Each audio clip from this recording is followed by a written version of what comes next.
Hello दोस्तों, नमस्कार।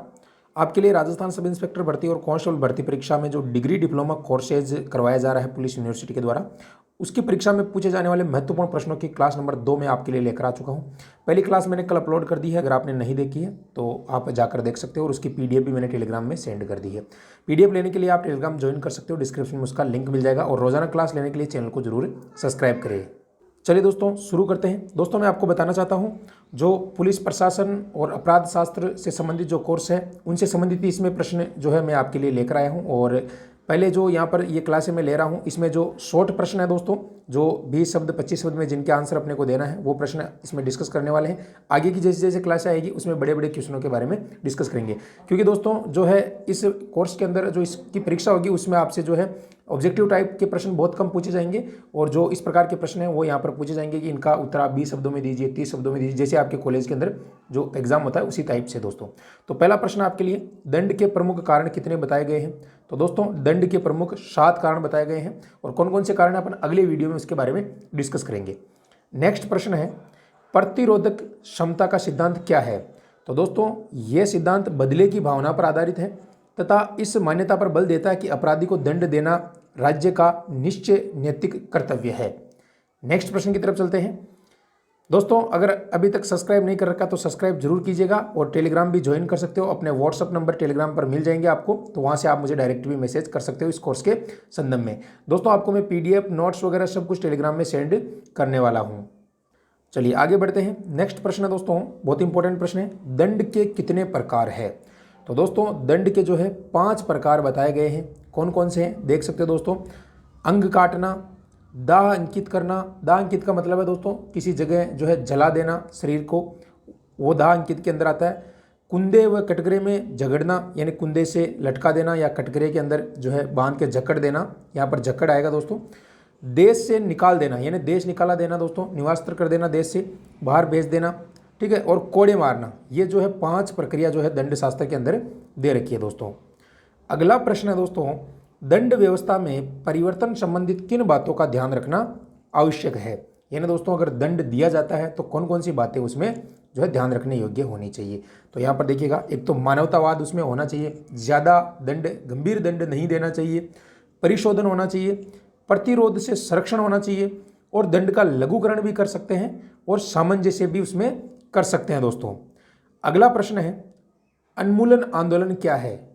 दोस्तों, अगर आप भी कर रहे हो राजस्थान सब इंस्पेक्टर एग्जाम की तैयारी, रीट एग्जाम की तैयारी, पटवारी की, तो दोस्तों अनअकैडमी पर रोजाना मैं आपके लिए राजस्थान जीके संबंधित फ्री क्लास लेकर आता हूं, दोपहर 12:50 और 2 बजे। इस फ्री क्लास को अनलॉक करने के लिए आप इस कोड का यूज कर सकते हो और वहां पर इनरोल हो सकते हो। वहां पर आपको PDF notes, unlimited live classes, test series और भी तमाम टीचर की क्लासें आपको वहां पर मिल सकती है।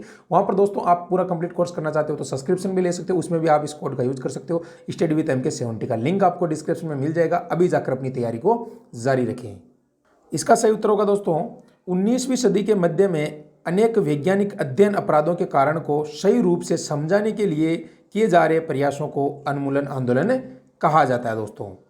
नेक्स्ट प्रश्न है दोस्तों आपकी स्क्रीन पर, वर्तमान में मृत्युदंड को समाप्त करने वाले कितने देश हैं? तो दोस्तों, इस श्रेणी के अंदर जो देशों की संख्या है वो 25 है, जिसमें आपके नॉर्वे, ऑस्ट्रेलिया, स्विट्जरलैंड, इस प्रकार के जो 25 देश हैं वो पूरे अपन आगे के वीडियो में डिस्कस करेंगे।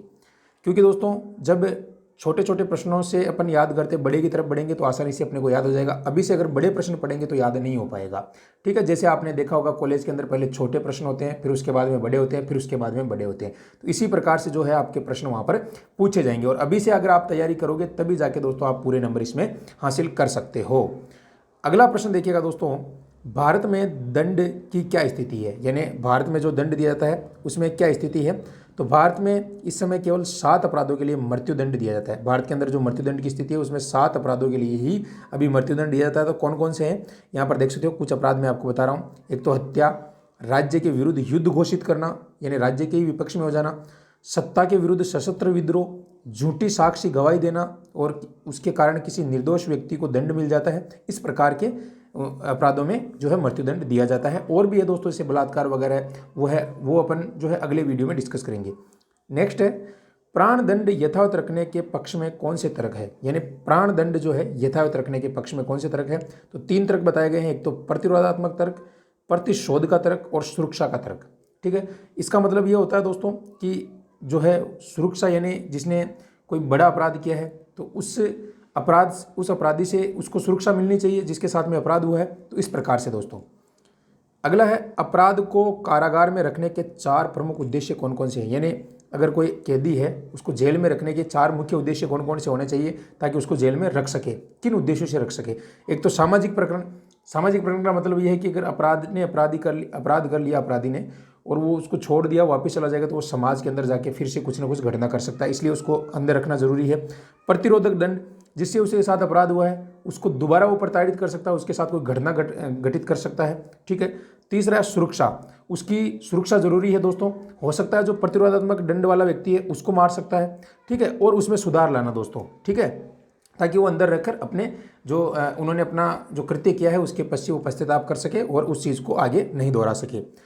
अगला प्रश्न है खुले कारागार और बंदी शिविर में क्या अर्थ है। यानी जो एक तो खुला कारागार होता है, जेल के अंदर आपने देखा होगा ऐसे कैदी जो है घूमते हैं, और एक उसके अंदर बंदी जो बैरक होती है उसमें रहते हैं हमेशा के लिए। तो खुले कारागार में आपको पता है बंदी जो है अपने रिश्तेदारों से मिल सकते हैं, कभी भी आ जा सकते हैं, घर पे भी जाके वापस आ जाते हैं पैरोल पे, उन पे विश्वास हो जाता है लंबे समय से जो सजा काट रहे हैं उन पे। और बंदी के अंदर दोस्तों आपको पता है जेल के अंदर ही जो है उनको मिलना पड़ता है, एक तरफ जाली होती है और उसकी तरफ वो दूसरा उसका परिजन आता है और इधर से वो मिल सकता है। तो ये इन दोनों में फर्क है।